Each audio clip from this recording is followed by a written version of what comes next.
you mentioned Epistemicide, this project under colonialism of eradicating other ways of knowing, and you talk about the wayfinders as well as a kind of an example of how this was kind of dismissed and tried to be stamped out.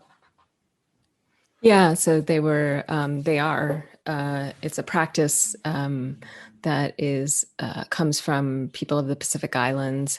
So the Disney film Moana was sort of highlighting that in a Disney way, but when I don't know who it was, if it was only the British, probably the Dutch too, came to some of the islands of the Pacific Islands, they realized that people from Fiji all the way to Hawaii were actually the same peoples. Like there was a genetic connection, but this is thousands of miles you're talking about. So in trying to understand how that could have happened, like how could the inhabitation of these islands be from the same peoples, they were told that they could sail that.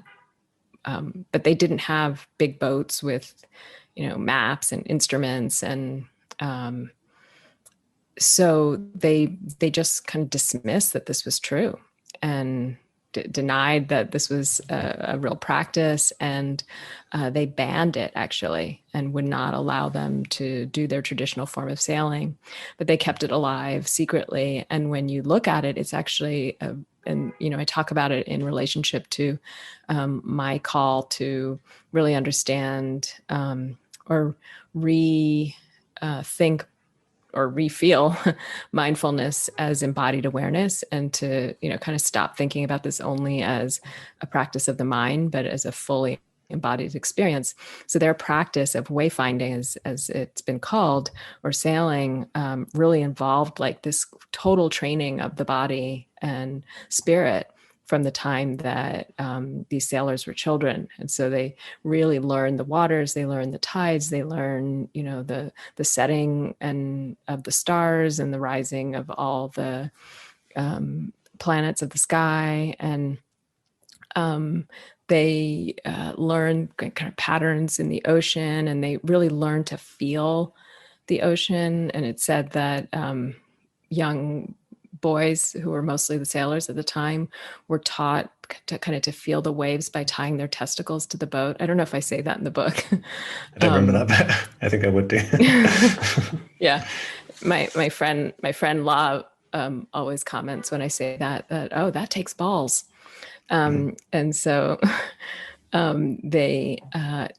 it's this spiritual practice too, to like understand and call on energies and what we might call energy, maybe what others might call spirit, to also help guide the way. And that comes in the movie Moana too.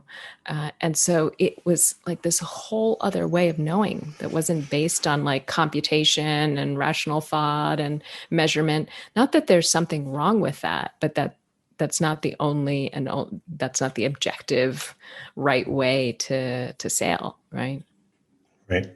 And you mentioned meditation as embodied awareness, and you read a lot about the kind of importance of embodiment with this, right? And there was one moment where you said how people learn not belonging from others, and I remember thinking like I don't think it's a coincidence that the British are so uptight and don't have their own kind of modern tradition of kind of dance and things like that. I think it's and all of this kind of this ways of thinking about the rational mind being the be all and end all, this very disembodied way of being.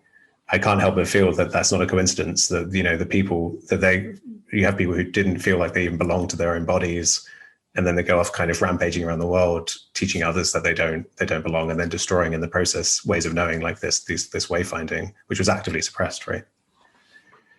Yes, definitely. And, this really speaks to trauma. And I don't really get into trauma in the book too much because it's a huge topic, but the book My Grandmother's Hands, I don't know if you've read it, but it's really, Yeah. really wonderful exploration of trauma that looks at how traumatized you have to be in order to cut yourself off from that feeling and then inflict trauma upon others. So to me, it really is an example of like a national trauma response, right?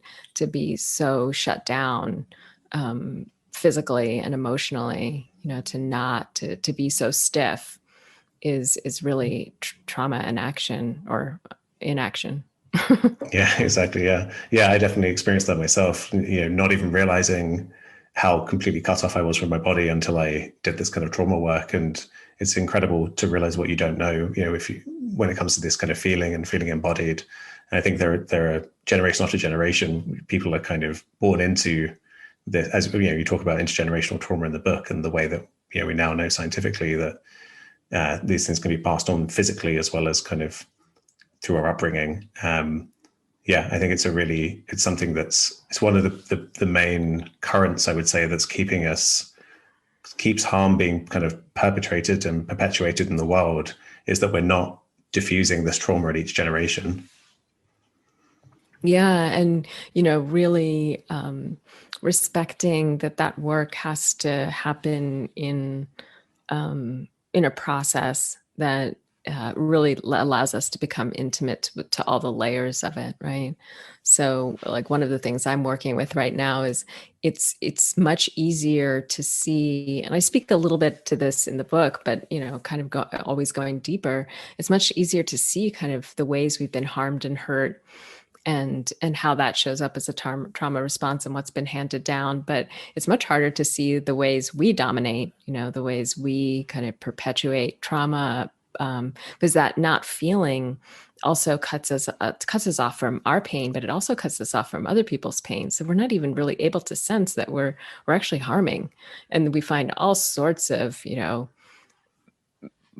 really convoluted ways to justify our behavior, and rationalize it in very, very highfalutin language sometimes. But it can still be just domination and harm.